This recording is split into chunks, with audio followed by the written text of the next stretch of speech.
Hello again, everybody, and welcome back to Rattlesnake Canyon. Mike here again. Just going to do another spider video. Last week I did a video of the king baboons. Now I was told by some couple of people that the spider was actually slightly out of focus, so I'm going to do one with it going back into the tub. Sunday just gone, we did the British Tarantula Society's annual 37th show. Down in Leamington in Warwick. Brilliant day. Took some of the spiders down with us to sell, and now got these to just go back into their tubs. So firstly, hopefully you'll be able to see that little fella there. We have the king baboon. As I said last week, this used to be Cythereus craucheii. It's now Pelinobius muticus. Lovely little burrowing spider. Grows to around about 8 to 9 inches. Really chunky back legs. Quite quick, as you can see. Just gently encourage him into his little tub again. So there's his piece of cork. He'll spend all his time under there, no doubt. So yeah, hopefully you can see that one a little bit better this time. There we go. So yeah, Pelinobius muticus, the king baboon. Got 2 of those in the shop, and I'll bring some more pictures up or videos up in a second. Okay, another one that we took down to the show with us. I've already rehoused this one into its tub before I thought about doing some of these videos. But there we have it.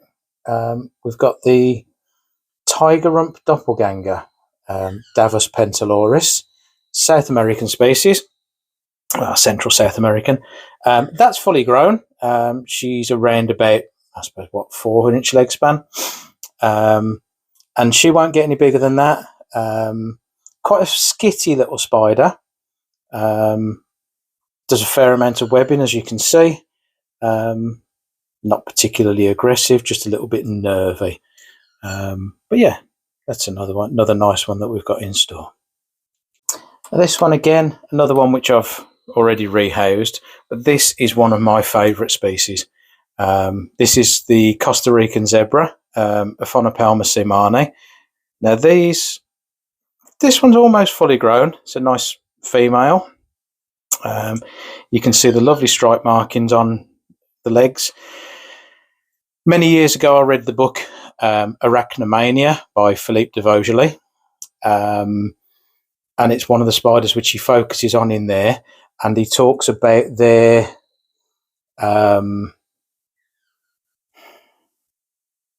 constant movement, their constant changing, and whenever you have a simani, however you set its tank up, it will change it. You'll change it back, it will change it again. These guys like things how they like them, and then they change them again. They are always on the go doing that sort of thing. Nice freshly molted specimens of these are really black with the vivid white lines. You can see this one's got a few little sort of bald patches on the abdomen. That's going to give a nice indication when she's coming up to molting, because that bald area will darken off. It will start to go a dull brown to start with, and then black. And then I find usually about a week or so before they shed, it gets very shiny and black, and then you get the molt. Spiders molt upside down. If ever you see a spider upside down, it is not dead. It is probably shedding its skin. They very, very rarely die upside down. They tend to curl their legs underneath them if they're dying, usually as a result of dehydration. So next up, again, we have one which I've already rehoused. And hopefully you can see him down there, or her. Well, this one's unsexed. We had 2, took 2 to the show. One was a sexed female, and we sold her. So this is the Monocentropas balfouri, Socotra Island blue baboon spider. Now, I would say, looking at this, for a couple of reasons: one, the size of it, and 2, its coloration. This is probably a female. As I say, I've not had a skin to sex it from, so I would never guarantee the sex of spider without sexing it myself, or sexing it in store. It's either myself or Danielle that does it. We do sometimes get spiders come into us which are marked with specific sexes from breeders and suppliers. Generally, unless I know those people really well and know that they are capable of sexing spiders correctly, I do tend to wait until I've got a skin and sexed it ourselves before I'll guarantee it. We'll sell it if it sells as a sexed female from somebody else and say that it's a 90% guarantee, never 100 until we've done it ourselves. So anyway, Monosynthropus balfouri, from the Yemen and that sort of area in Eastern Asia. Central Asia. They're one of the species which people keep communally.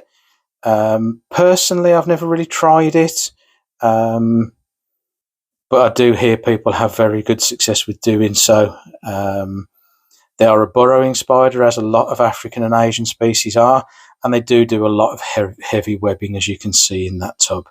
The tubs that they're going back into are the same tubs that they came from prior to going to the show, so everything's established in there, and they're not going into an alien tub or into another spider's tub when they come back. So next up, we're moving to Mexico. We have as the official common name, Guerrero orange legs. These are one of the most beautiful spiders colour-wise that you'll see. As I say, Mexican, so Central American. And this is Brachypelma boehmei, or as a lot of people call it, boehmei. This is a female. She's recently molted, so her colours are at her best. What you'll see doing there, these and a lot of the Brachypelma are renowned for doing, and that's flicking hairs from the abdomen. A lot of South and Central American species, see there she goes into the tub, have what they're called urticating hairs, which are almost like fiberglass, and she's gone. So they flick those off, and there's varying different types of urticating hairs. I believe it's around about 5 now that they've identified, and they cause an irritation. They're like barbed hairs. As I say, it's a bit like fiberglass. If you get that onto your skin, some people will get irritated by certain species more than others. Some people don't get irritated at all, and some species are more prone to flicking hairs than others. As I say, a lot of the Brachypelmas are renowned for doing it. It's another one of the reasons for which I don't recommend handling of spiders. That irritation can be quite nasty. So yeah, safe is not to. Keep them as a display animal, and it's less stressful to them. You saw that movement, that's just moving from one tub to another. That's kind of stressing her. Now, if I was going to try and get her out and play with her, she's going to get more and more stressed and do that more often. So that's another reason we don't handle spiders or recommend it. So now we have another one of the dwarf species. This is the common name for this is the Brazilian redhead. They are extremely flighty, so I'm not sure whether I'm going to get much of footage on this for you.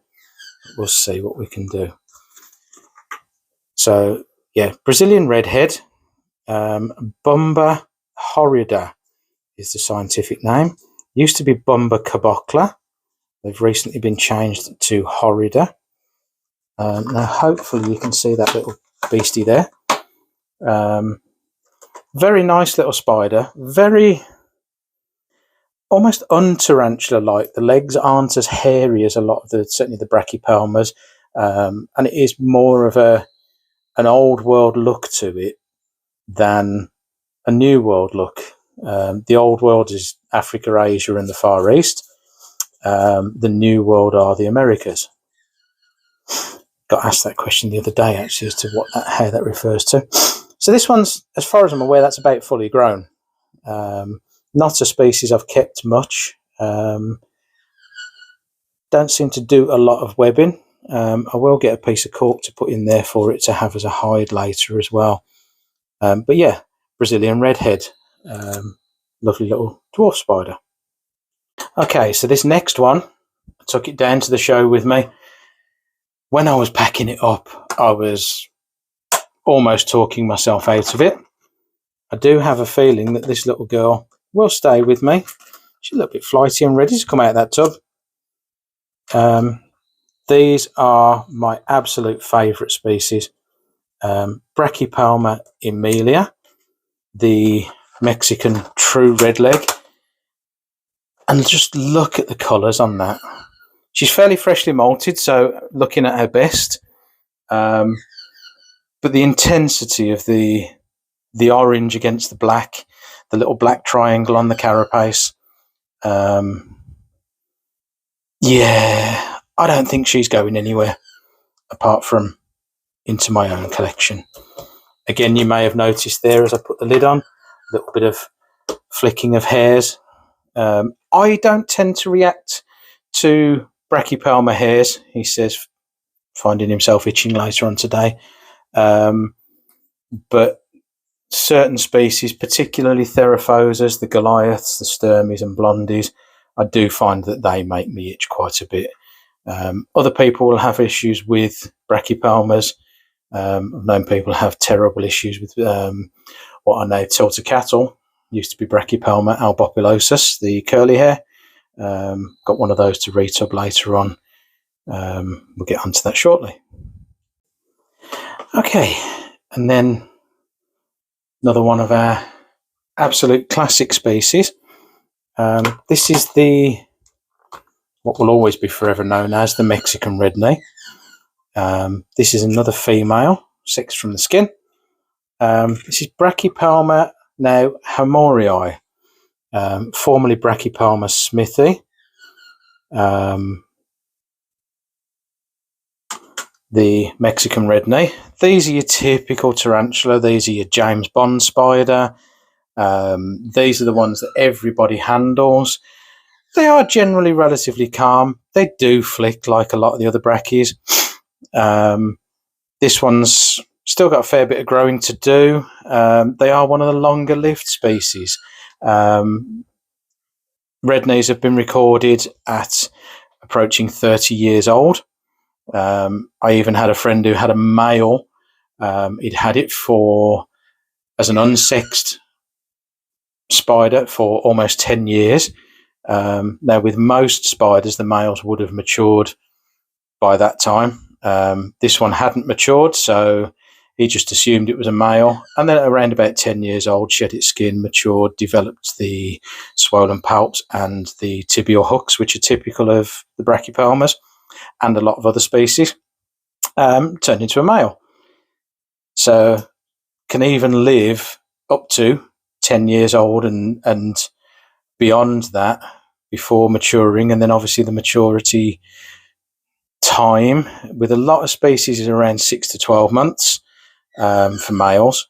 And with some, it can go up to 3 years or so.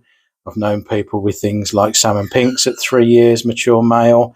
I've seen Brazilian blacks, Grammostola pulchra, at 3 years, 3 years plus as mature male. So a lot of people try and avoid buying males because they believe they've got a short lifespan. It isn't necessarily true, depending on the species. And as I say, certain things like the red knees, the Brazilian blacks, the really slow growing species, the males can live for an awful long time. There we have Brachypelma hamorii, the Mexican red knee. And this one, I keep wanting to call this a relatively new species to the hobby. It's not. It's been around since the mid-90s. It just seems new to me because I remember them turning up. Beautiful spider, the giant white knee, Acanthoscoria geniculata. I bred these 20 plus years ago. So that shows you how not new they are. But you can see a little bit defensive, a little bit leave me alone kind of thing. And that's another reason for not handling. You know, these are a beautiful spider. Don't disturb it. Don't cause it to flick its hairs and go bald. Keep it looking beautiful. So as I say, Brazilian giant white knee, leg span, adults are around, for females about 7 to 8 inches. Very, very voracious feeders generally. Breeding wise, not too easy. A lot of people recently are struggling to pair them. Females being quite aggressive towards males. From what I remember when I did it, I didn't have any major issues. But this one, it's actually unsexed. Still a bit too young or a bit too small to tell from visual, in my opinion. I prefer to sex from shed skins, a technique which was developed by some friends of mine many years ago, Kathleen and John Hancock. They wrote a brilliant little paper and book on it, which shows how to sex spiders from their shed skins. Their work is groundbreaking at the time, and a lot of people do think they can visually sex now. Personally, not for me. I prefer to wait for the skin. This species anyway will grow to a 7 to 8 inch leg span, maybe a touch bigger in the big females. The males are very, very leggy and very tiny bodies. So there you have that one. That's Acanthoscoria geniculata, the Brazilian giant white knee. Now we're moving to another one of the absolute classics of the hobby. This is the salmon pink. You'll see them labelled in some of the old books, the Campina Grande salmon pink bird-eating spider, Lasiodora parahybana. Now, I prefer these to Goliaths. They're a big spider. They're very black in colour with very pink hairs over them. Come back in. Come around here and show yourself off a little bit. They are renowned for flicking as well. I've had members of staff in the past have issues with flicking and getting hairs into their eyes and having problems with that. This little fella doesn't want to go back into her tub. Go on, in you go. So we'll get the lid for this and we'll pop that on once she's back inside there. Let her settle down a bit. There we go. So yeah, Brazilian salmon pink bird eater. Average adult size, again, 8 to 9 inches. They are well up there with the big giants like the Goliaths. But in my opinion, prettier. Nicer markings, or not so much markings, nicer colour. A nice big spider. As I say, I've had a customer in the past who had a mature male that matured out and then lived for 3 years. He only actually lost him due to the spider trying to molt again and getting stuck. I've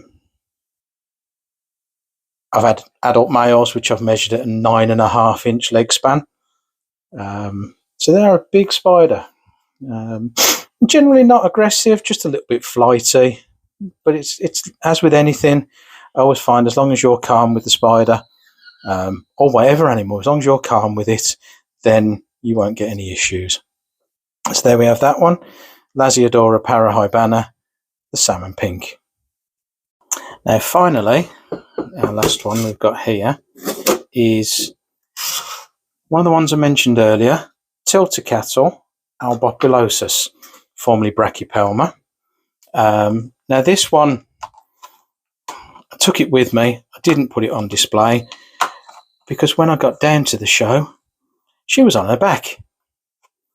As you can see there's a molt in the corner. So it's been a couple of days now since she's molted.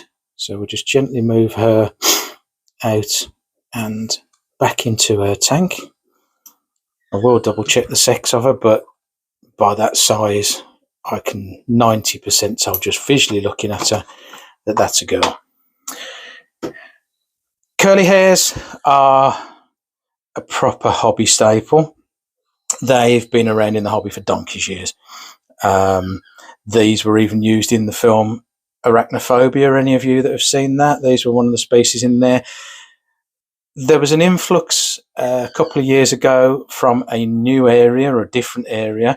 The original type species is from Honduras. The new ones. Hello again, folks. Mike back here again from Rattlesnake Canyon. Rookie error in that last video. I got cut off. Battery died. So just a quick finish on that. The new species of curly hare, or the new locality of curly hare, which came in and is being now sold through the hobby as the true type, is from Nicaragua, and the original type species was from Honduras. Now, just a couple of little notes on the video. What you will see, those are temporary tubs. They're temporary housing, which is what obviously we keep them in the shop. And Latin names, scientific names. They're not technically Latin. It's a combination of Latin and Greek, and pronunciation thereof. You will find that everybody goes, how do I say whatever it might be? Tilticatl, Postletheria, Cytherichius, Pelinobius, that's possibly an easy one, Pteronoculus or Pteronochilus. There is no wrong way and no right way to pronounce it. Generally, we will know what you're talking about if you use a scientific name. Don't stress over the pronunciation.